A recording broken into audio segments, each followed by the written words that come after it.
दोस्तों नमस्कार। हूँ मैं मेहुल व्यास, मयूर जानी ऑफिशियल पे आपका स्वागत करता हूँ।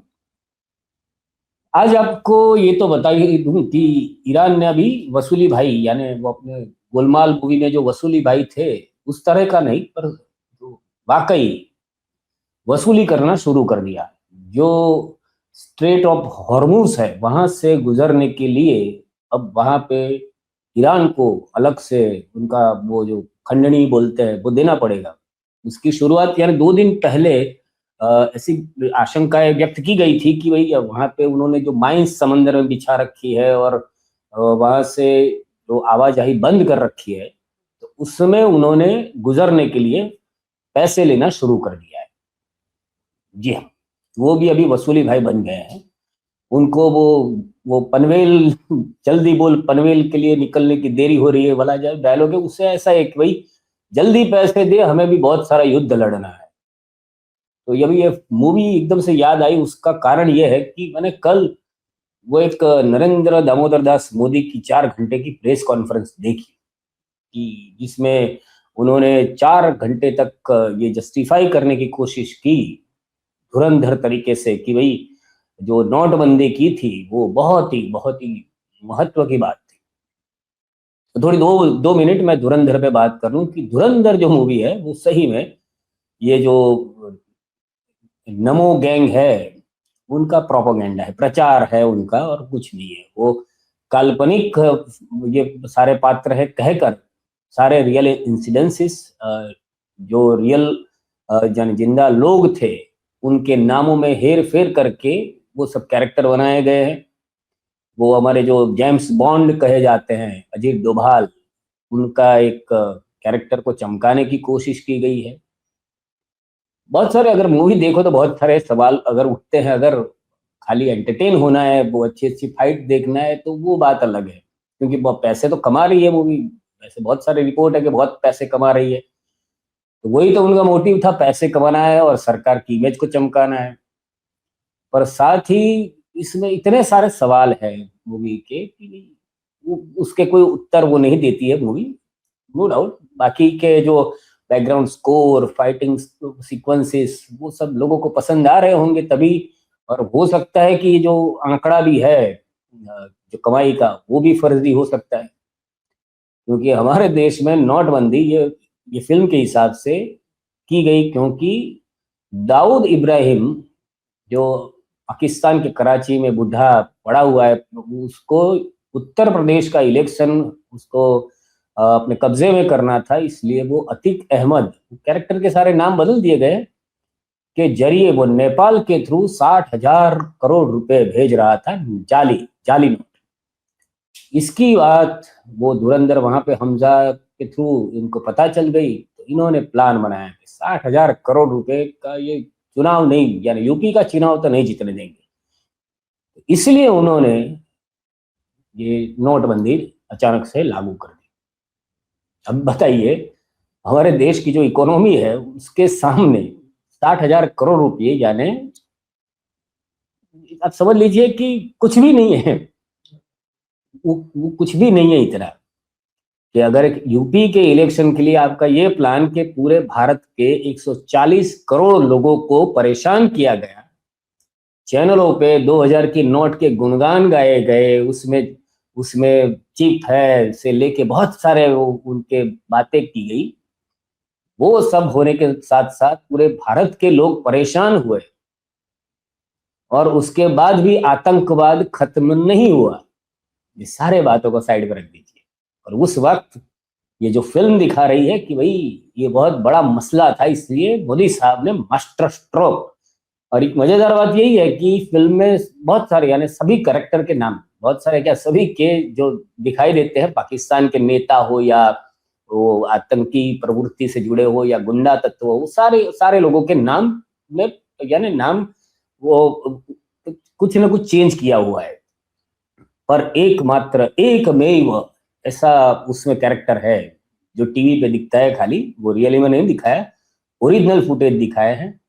उनका नाम नहीं बदला गया, उनका नाम भी सुरेंद्र, वीरेंद्र, डरेंद्र, करेंद्र कुछ हो सकता था, पर वो काल्पनिक बातें नहीं हुई, वो रियल दिखाया। क्योंकि प्रेस कॉन्फ्रेंस उनकी थी, तो उनकी प्रेस कॉन्फ्रेंस में उनका तो नाम नहीं बदल सकते। तो ये सारा मामला है। आप भी जाके देखिए, मैं ना नहीं बोलता हूँ। आप भी अपना, अगर आपके पास 4 घंटे का फिजूल का टाइम है, आपके पास ज्यादा पैसे आ गए कहीं से, जाके बैठिए, अपना टाइम बर्बाद कीजिए। मेरे पास आ गए थे, इसलिए मैंने देख लिया। और मैंने देखा था इसीलिए कि मैं, जो हाइप चल रही थी इसका, जो पहले पेड प्रीव्यू जो हुआ, वो पेड प्रीव्यू के बाद बहुत सारे मिश्र प्रतिभाव मिल रहे थे। तो इसमें क्या सच है वो देखे बिना तो पता चलेगा नहीं। तो मैंने इसलिए देखा, और मैं पछता रहा हूँ कि मैंने क्यों देखा। और कल ये पूरी मूवी देखने के बाद मैंने मयूर भाई को बताया भी सही कि आप प्लीज कृपया करके मत देखिए। अगर आपको जानना है तो मैं आपको 10 मिनट में पूरा मूवी का क्या है वो समझा देता हूँ। तो ये मामला है धुरंधर का। तो अभी धुरंधर से जो ये अभी गोलमाल हो रही है पूरे विश्व में, उस पे आते हैं। तो जो ईरान है, ईरान ने ये पूरा पहले तो कह दिया कि भाई 2 दिन पहले ही वहां के उनके एक जो है उन्होंने ये बताया था कि अ, ईरान ये कर सकता है। देखिए उनकी बाइट सुनते हैं पहले। Leveling attacks at all on ships. You know, in normal times, about $2 billion dollars worth of goods pass through the Strait of Hormuz every day. So if you have a 10% toll, that would be $200 million. That would bring Iran about $73 billion a year, and that would be enough to offset the illegal sanctions that the country is going through. That would be enough to pay for damages after a few years. I think damages are quite extensive, so it wouldn't be able to pay for all the damages in the first year, but eventually it will pay for the damages. So Iran is not going back to the old days of just suffering under sanctions while others benefit from the oil wealth in this part of the world. That's, I think, a decision that has been made. The country's leader mentioned this in the statement that he released the other day, that the Strait of Hormuz will be closed. तो उन्होंने 2 दिन पहले यानी 18 तारीख को ये बताया था कि ईरान के जो है सब नेतागण वो सोच रहे हैं कि कुछ न कुछ यानी यहाँ से गुजरने के लिए, उसके लिए कोई टोल लेना चाहिए वो, क्योंकि ये जो नुकसान हो रहा है उसकी भी भरपाई करनी है। तो अभी आज ये रिपोर्ट आ रही है कि ईरान ने हॉर्मुज स्ट्रेट से सुरक्षित गुजरने के लिए उसकी अनुमति ईरान से लेनी पड़ती है। फिर वो तेल टैंकर की कंपनी से, कोई एक, अभी उस कंपनी का नाम बाहर नहीं आया है, इसकी कोई जानकारी नहीं मिल रही है, पर उससे $20 लाख यानी तकरीबन 18,000 करोड़ रुपए, 17 से 18,000 करोड़ रुपए उन्होंने लिए हैं। ये लॉयड्स लिस्ट की रिपोर्ट है। उनके उन्होंने जो बताया वो रिपोर्ट में है कि ईरान ने अपनी समुद्री क्षेत्र में एक सुरक्षित रास्ता बनाया है जहां से केवल मंजूरी मिलने वाले जहाज को गुजर सकते हैं। यानी वहां पे समंदर में जो स्ट्रेट ऑफ हॉर्मुज आपने अगर नक्शे में देखा होगा तो वो पूरा एक है कर्वी रास्ता है, जिसको डमरू भूमध्य रास्ता भी बोलते हैं। तो वो वहां पे समंदर में बहुत सारी जगह पे उन्होंने माइंस बिछा रखी है। तो अगर बिना उनकी उचित परमिशन के अगर कोई जा रहा है जहाज, तो वो मार्गे यानी उस पर मिसाइल भी छोड़ी सकते छोड़ डाली जा सकती है, या तो फिर वो जो नीचे में जो माइंस बिछाई है वो भी फूट सकती है। तो उन्होंने उसके बीच में एक सुरक्षित रास्ता बनाया जिसके बारे में उनको ही पता है, और वहां से गुजरने के लिए टैक्स देना पड़ेगा। यानी टैक्स लेना वसूली भाई बन गया है ईरान, उन्होंने शुरू कर दिया है। और ये जो रिपोर्ट सामने आई है उसमें ये भी कहा गया है कि भारत, पाकिस्तान, इराक, मलेशिया और चीन ऐसे कुछ देश है जिनके जहाजों को यहाँ से निकलना है, तो उसके लिए बातचीत हो रही है। अभी बातचीत पर चल रहा है, पर कितना टोल ईरान का जो IRGC है, जो इस्लामिक रिवोल्यूशनरी गार्ड्स क्रॉप्स, उन्होंने अभी तक क्या और कैसे किया है उसके बारे में, वो सुरक्षित मार्ग कैसे दिया है उसके बारे में भी कोई पुख्ता जानकारी सामने नहीं आ रही है। हालांकि हमारे लिए टेंशन की बात यह है कि भारत के भी 22 से 27 जहाज ऐसे बताया जा रहा है कि वहां पे फंसे पड़े हैं। और ये जो अपनी कंडला पोर्ट अथॉरिटी है, दीनदयाल पोर्ट अथॉरिटी कंडला, उन्होंने 13 मार्च को ऐसी पोस्ट की थी कि बस हमारे जो 22 जहाज फंसे हुए हैं वो 72 घंटों में आ जाएंगे। तो आप समझ लीजिए कम से कम 172 से ज्यादा घंटे हो गए, पर उसके बारे में कोई जानकारी अभी तक नहीं है कि उनकी यानी ईरान से बात हुई है, कोई चंदा या तो ये टैक्स देने की बात हुई है। हो सकता है कि कितना टैक्स टैक्स दे या ना दे ये भी वो ट्रम्प चचा को पूछ रहे होंगे। तो इन सबके बीच में ये सब फंसे पड़े हैं कि अभी कैसे निकले यहाँ से। तो ये तो वसूली भाई चालू हो गए हैं, और अभी तक ये एक ही है और इसकी भी पूरी जानकारी नहीं है कि वो किस देश के यानी जहाज से ये पैसे लिए गए हैं। पर एक मजेदार वीडियो सामने आ रहा है लेबनान से, जो साउथ लेबनान है वहां से एक से वीडियो सामने आई है, जो यानी पत्रकार जो होते हैं उन पर इजराइल किस तरह से खुन्नस रखती है वो आप उसमें दिख सकता है। एक रशियन स्टेट ब्रॉडकास्टर है, आरटी करके वो चैनल है, उसका रिपोर्टर स्टीव स्मिनी वो साउथ लेबनान में रिपोर्टिंग कर रहे थे। उसी वक्त वहां पे मिसाइल हमला हुआ और वो वहां से बाल बाल बच गए। हालांकि उनके जो कैमरामैन थे अली रिदा वो घायल हो गए। उन लोगों को हॉस्पिटल में ले जाया गया है, पर ऐसा बताया जा रहा है कि ये हमला जो है वो जानबूझकर किया गया है। देखिए ये वो हमला है जो इजराइल ने किया है पत्रकार पे। वैसे एक युद्ध का एक रूल होता है जिसमें आम आदमी फिर जो ये सुरक्षा का वो जो होते हैं, जो फायर ब्रिगेड या अस्पताल यानी डॉक्टर और नर्सिंग स्टाफ, इस तरह के लोग जो होते हैं पत्रकार होते हैं, उन पर हमला नहीं किया जाता है। तो अभी सारे रूल्स तो इजराइल के खुद के नेतन्याहू के चलते हैं, तो उसमें ये भी हुआ है, देखिए आप। Reported against Nahariya and admitted.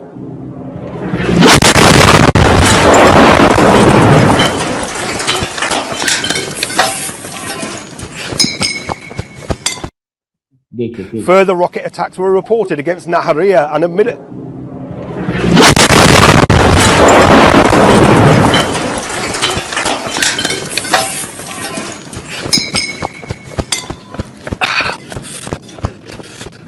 Fucking hell.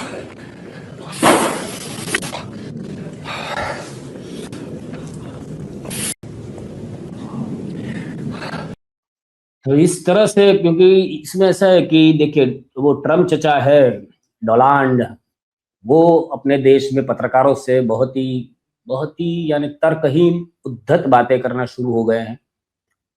Israel में तो पत्रकारों को यानी उनका वो स्वतंत्रता है नहीं, और भारत में तो आप जानते हैं, भारत में तो गोदी गोदी उससे ज्यादा कुछ चलता नहीं है जो मेन स्ट्रीम मीडिया होती है। पर जो मीडिया समूह, जो भी पत्रकार अगर सरकार के सामने सवाल खड़ा करता है, सरकार की जो नेगेटिव साइड है, और या तो सरकार की वो चेहरा विकृत चेहरा दिखाता है लोगों को, वो तो सरकार को पसंद नहीं आ रहा है। भारत में भी आपने आज सुबह ही मयूर भाई का वीडियो देखा होगा कि भाई देखो अब तो सबके अकाउंट, ट्विटर अकाउंट यानी कि एक्स के अकाउंट, फेसबुक, यूट्यूब, सब जगह पे ये स्ट्राइक, ये भी उनका मास्टर स्ट्रोक है क्योंकि वो कुछ और तो कर नहीं सकते, तो वो चल रहा है। तो उसी तरह इस पत्रकार पर हमला हुआ है, हालांकि पत्रकार बच गया है, पर ये सब हो क्यों रहा है उसके लिए जिम्मेदार तो हमारे वहाँ के जो उनके अंध भक्त है, जिनके पास कोई, क्योंकि ये 200 करोड़ की कमाई धुरंधर अगर कर सकता है तो उसमें भी देखने वाले तो हमारे जैसे और आपके जैसे ही लोग हैं जो इसका बहिष्कार नहीं कर पाते, जो इसको क्रिटिसाइज नहीं कर सकते कि ये आप क्या दिखा रहे हैं। आप एंटरटेनमेंट के नाम पे कुछ भी दिखा रहे हैं, जैसे कि वो इस देश के बच्चे को एक आपने देखा होगा कि एक बहुत ही फेमस सीरियल है तारक मेहता का उल्टा चश्मा। उसके अगर आपने पुराने एपिसोड 2014 से पहले, जब ये जो कंगना जैसी जो हस्तियां मानती है कि 2014 के बाद हम आजाद हुआ भारत देश, तो वो जो सीरियल है उसके अगर आप 2014 के पहले के एपिसोड देखिए, उसमें कहीं न किसी तरह से सीधा सरकार को, केंद्र सरकार, उस वक्त मनमोहन सिंह सरकार थी, तो उस पर हमला किया जाता था, सारा सिस्टम बेकार है, भ्रष्टाचार है, सब कुछ है। अब वही सीरियल 2014 के बाद वही सब बातें हंसी मजाक की करते करते सब कुछ चंगासी वाली बातें कर दी। तो वो भी प्रोपेगेंडा ही है। आपको एंटरटेनमेंट के नाम पे आपको मूर्ख बनाया जा रहा है, और आप क्या करेंगे? हमारे जैसे लोग उसको यानी थोड़ा बहुत एनालिसिस कर सकते हैं, बाकी और तो कुछ नहीं कर सकते।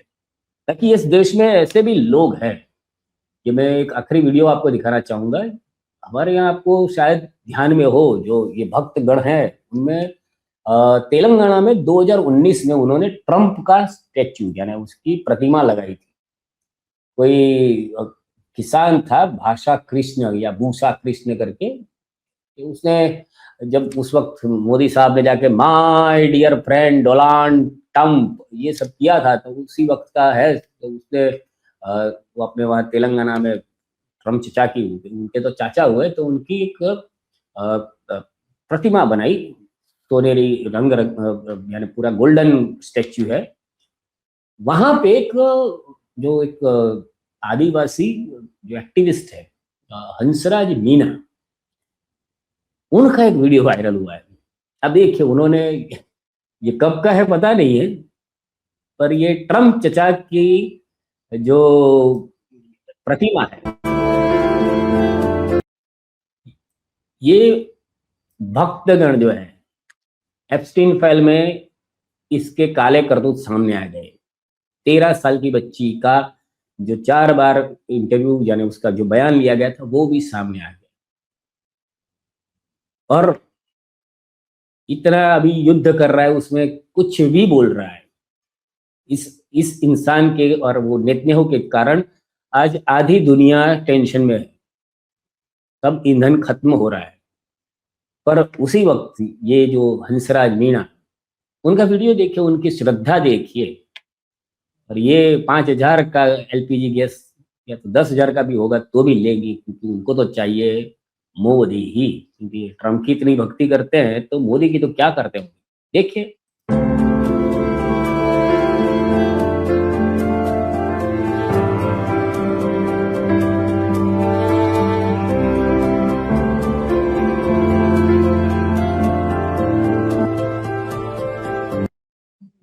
पूरा बाल बाल खोल के, जैसे हमारे वहां नहीं, वो पहले आत्मा आती है किसी की, ये शायद हो सकता है कि ट्रम्प की आत्मा घूमते घूमते वहां तक पहुंच गई हो, और ये हंसराज मीणा है जो ऐसे ही कुछ भी खाती है, कुछ भी माला फूल माला, और ये है सब रील बनाने का चक्कर, फेमस होने का चक्कर, वहां के स्थानीय भाजपा के नजर में आने का चक्कर, फिर उससे आगे बढ़ने का चक्कर। कुछ भी ऐसा हो सकता है, पर ये जो भी है वो पागलपन है, उससे ज्यादा कुछ नहीं है। और ऐसे लोगों के पीछे एक भीड़ खड़ी होती है, और मैं आपसे विनती करता हूं कि ऐसी भीड़ का हिस्सा कभी भी मत बनिए। आप अपनी सोच रखिए, आपको क्या सोचना है, आप क्या जो हो रहा है उसके पीछे क्या हो सकता है, वो सोचते रहिए, देखते रहिए, समझते रहिए, अपनी एक सोच को विकसित कीजिए। बस अभी के लिए इतना ही। अगर आपको लगता है कि इस चैनल को सब्सक्राइब करना चाहिए, जिससे ये सरकार की जो मंशा है, ऐसी आवाज़ों को दबाया जाए, वो सरकार कामयाब ना हो, तो इस चैनल को सब्सक्राइब कीजिए, इस वीडियो की लिंक को शेयर कीजिए, और लोगों को बताइए कि ये देखने जैसी बात है, समझने जैसी बात है। और अगर लगता है कि नहीं करना है, सरकार सही कर रही है, तो फिर रहने दीजिए, ना सब्सक्राइब कीजिए, ना लाइक कीजिए, ना शेयर कीजिए। बाकी आपको जो उचित लगे वो कीजिए। भारत माता की जय।